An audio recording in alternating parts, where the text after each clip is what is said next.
मेरे प्यारे दोस्तों, आज की जनरेशन में वल्चर या गिद्ध सिर्फ किताबों में या फोटो में देखे होंगे। फोटो देखकर कई लोगों को शायद ऐसा लगता होगा कि ये गिद्ध इतने कलरफुल या ब्यूटीफुल तो नहीं है। तो फिर हर साल सितंबर के पहले शनिचर को अंतरराष्ट्रीय वल्चर अवेयरनेस दिन क्यों सेलिब्रेट करते हैं?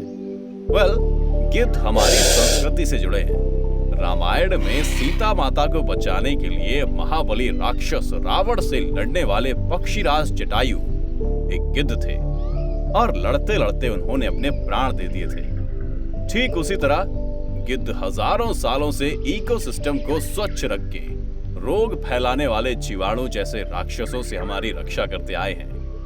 हजारों सालों से पारसी कम्युनिटी मानती आई है कि जल, जमीन और हवा पवित्र है। इसीलिए अगर किसी की मृत्यु हो जाती है तो शरीर को ना तो जलाते हैं और ना ही जमीन में दफन करते हैं। वे लोग टावर्स ऑफ साइलेंस बनाते हैं और वहां गिद्धों के खाने के लिए डेड बॉडी रख देते हैं। पारसी लोग मानते हैं कि गिद्ध मृत शरीर की आत्मा को बहुत ऊपर आसमान में ले जाते हैं। कुदरत ने गिद्ध पक्षी को ऐसा बनाया है कि वो मरे हुए पशुओं की दुर्गंध युक्त मांस भी आसानी से और काफी जल्दी से खा लेते हैं। इस तरह से मरे हुए पशु का मांस सड़ जाने से जो डिसीज फैलने वाले पैथोजेंस यानी कि बैक्टीरिया बनते हैं, वो वल्चर के स्टमक में जलद पाचक रस होने से हजम होके खत्म हो जाते हैं।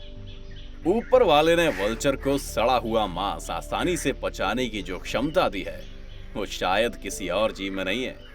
मैंने ये मैजेस्टिक पक्षी को बरसों से कई बार देखा है और मुझे लगता है कि जब वो उड़ने के लिए एक छोटे से एयरक्राफ्ट की तरह दौड़कर टेक ऑफ करता है, आसमान में एफर्टलेसली ग्लाइड करता है और जमीन पर जब बड़े बड़े पंख फैला के लैंड करता है, वो नजारा देखने लायक है।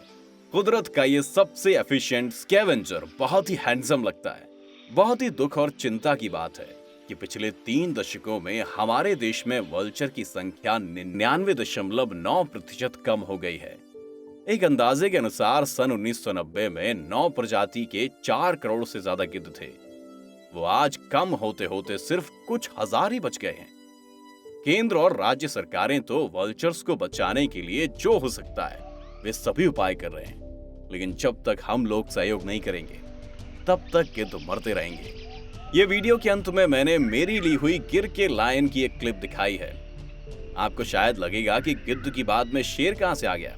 लायन और टाइगर जैसे अपेक्स प्रेडेटर्स और गिद्ध के सह अस्तित्व का बहुत गहरा संबंध है। ये बड़े शिकारी प्राणी स्पॉटेड डियर, तांबर, नीलगाय इत्यादि जैसे घास खाने वाले पशु का शिकार करते हैं। उसमें से जो बच जाता है वो वल्चर को बहुत पसंद आता है, क्योंकि ऐसे वन्य प्राणियों के मांस में ज्यादा प्रोटीन होता है और बहुत कम चर्बी होती है।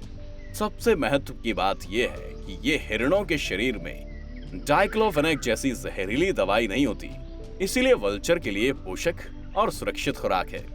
तो आइए आज हम सब मिलकर लायन, टाइगर, हिरन, वल्चर और सभी पशु पक्षी को बचाने के कार्य में लग जाते हैं। साथ साथ हमें याद रखना है कि ये सभी पशु पक्षी का कुदरती घर जंगल है और अगर जंगल ही नहीं बचेंगे तो ये भी नहीं बच पाएंगे। ये सभी वन्य जीव और जंगल के अस्तित्व के साथ हम सबका अस्तित्व भी जुड़ा हुआ है।